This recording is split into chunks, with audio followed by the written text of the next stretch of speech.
कीर्ति दास, कक्षा 10वीं की छात्री, आप सबके सामने हिंदी दिवस का एक कथन बोलने जा रही हूँ। कथन कुछ इस प्रकार है। हिंदी दिवस हर साल 14 सितंबर को मनाया जाता है। भारत देश अनेकता में एकता वाला देश है। अपनी विविध धर्म, संस्कृति और परंपराओं के साथ भारत के लोग सद्भाव, एकता और सौहार्द के साथ रहते हैं। भारत में बोले जाने वाली विभिन्न भाषाओं में हिंदी सबसे अधिक उपयोग की जाने वाली और बोले जाने वाली भाषा है। वर्ष 2001 में रिकॉर्ड के अनुसार लगभग 26 करोड़ नागरिक हिंदी में बात करते हैं। हिंदी को 14 सितंबर 1949 को भारत की राष्ट्रभाषा के रूप में अपनाया गया। इसके बाद इस ऐतिहासिक दिन के याद में देश के पहले प्रधानमंत्री जवाहरलाल नेहरू ने 14 सितंबर को हिंदी दिवस के रूप में मनाने का फैसला किया। तब से हिंदी भाषा को एक उच्च दर्जा प्राप्त हुआ और इसी उपलक्ष्य में हम प्रत्येक वर्ष 14 सितंबर को हिंदी दिवस मनाते हैं। गांधी जी ने हिंदी भाषा को जनमानस की भाषा भी कहा है। हिंदी एक इंडो आर्यन भाषा है जिसे देवनागरी लिपि में भारत की आधिकारिक भाषाओं में से एक के रूप में लिखा गया है।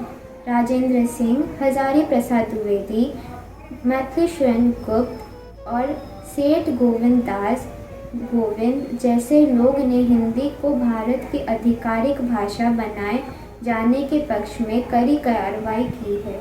अनुच्छेद 343 के अनुसार हिंदी को आधिकारिक भाषा के रूप में अपनाया गया है। हिंदी दिवस पर भारत में बहुत गर्व के साथ मनाया जाता है। शिक्षण संस्थानों से लेकर सरकारी दफ्तरों तक हमारी राष्ट्रभाषा का बहुत अच्छे से पर्व मनाया जाता है। ऐतिहासिकों का मानना है कि हिंदी विद्वानों द्वारा अपनी महान साहित्यिक कृतियों में प्रयोग की जाने वाली प्रमुख भाषा है।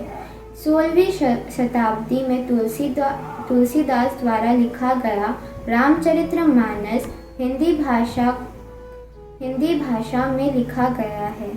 वर्ष 1917 में महात्मा गांधी ने एक सम्मेलन में कहा था कि हिंदी भाषा को राष्ट्रभाषा के रूप में इस्तेमाल किया जाना चाहिए और इसका प्रयोग भारत में हर जगह किया जाना चाहिए।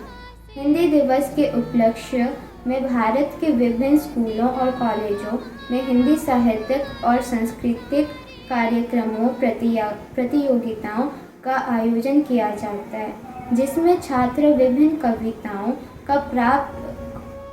कविताओं को प्रस्तुत करते हैं तथा हिंदी भाषा को गौरवान्वित करते हैं। आज के आधुनिक समय में लोग पश्चिम सभ्यता से बहुत प्रभावित हुए हैं, पर हमें हिंदी है हम वतन है हिंदुस्तान हमारा के नारे को नहीं भूलना चाहिए और हिंदी भाषा को हमेशा सम्मान देना चाहिए। हिंदी दिवस लोगों को उनकी जड़ों से जोड़े रखता है और लोगों को उनकी मूल संस्कृति का याद कराता है। इसी के साथ मैं आपको हिंदी दिवस की अधिक शुभकामनाएं देते हुए अपना कथन समाप्त करना चाहूँगी। धन्यवाद। प्रिय बच्चों, आज हिंदी दिवस है। हिंदी एक ऐसी बहती नदी है जो सभी को समाहित करती है, पुराने को साथ लेकर चलती है, बदलाव को स्वीकारती है और नए को जन्म देती है। राष्ट्र को एक सूत्र में पिरोने वाली भाषा है हिंदी। आज हिंदी दिवस है।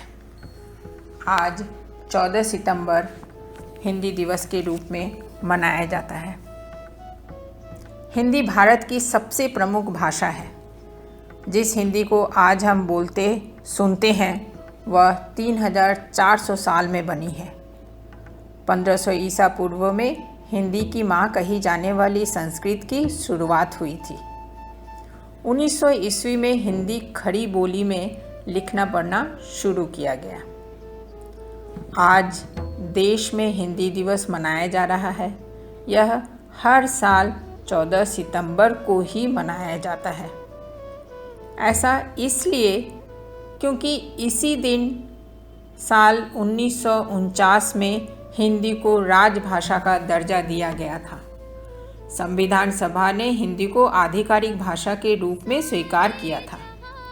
इसके बाद इस ऐतिहासिक दिन को याद रखने के लिए देश के पहले प्रधानमंत्री पंडित जवाहरलाल नेहरू ने 14 सितंबर को हिंदी दिवस के रूप में मनाने का फैसला किया। गांधी जी ने हिंदी भाषा को जनमानस की भाषा भी कहा है। हिंदी पूरी दुनिया में सबसे अधिक बोली जाने वाली मूल भाषा है। हिंदी का इतिहास लगभग 1000 वर्ष पुराना है। हम सबके लिए हिंदी भाषा और हिंदी दिवस का बहुत महत्व है। हिंदी हिंदुस्तान की राष्ट्रभाषा ही नहीं बल्कि हिंदुस्तानियों की पहचान भी है। आज के आधुनिक युग में हमें अंग्रेजी भाषा भी सीखना ज़रूरी है, लेकिन हमें अपनी मातृभाषा हिंदी को कभी नहीं भूलना चाहिए। हमें हिंदी है हम वतन है नारे का सम्मान करना चाहिए। प्रत्येक भारतीय को अपनी मातृभाषा में बोलने में गर्व महसूस होना चाहिए। गर्व हमें है हिंदी पर, शान हमारी हिंदी है, कहते सुनते हिंदी हम, पहचान हमारी हिंदी है। हिंदी दिवस के अवसर पर शुभकामनाएं। धन्यवाद।